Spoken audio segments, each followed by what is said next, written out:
Hello, this is Amin from Onyx, your trusted experts for all things printers. In this video, I'll show you how to change the cartridges on your HP LaserJet Pro 4101 FDW printer, or any printer that takes a 148A or 148X cartridge. We are Onyx Imaging. We are the highest rated and most reviewed printer service center in Oklahoma. The first step is to turn on your printer and make sure it is connected to a power source. Then press your supply button and open the cartridge access door on the front of your printer like this. The next step is to remove the old cartridge. To do this, pull up and straight out.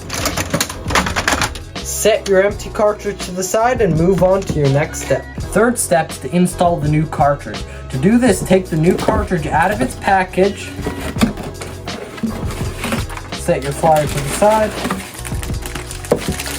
Then remove it from its bag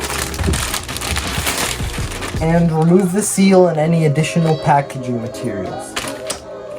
Then install the new cartridge by putting it in at an angle and pushing it in. Final steps to close the cartridge access door and wait for your printer to calibrate. This may take a few minutes.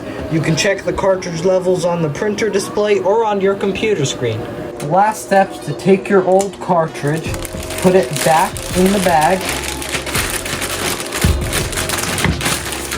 set it inside your box, put your protective cover inside the box, close the box, switch your ready-to-use card to the empty side,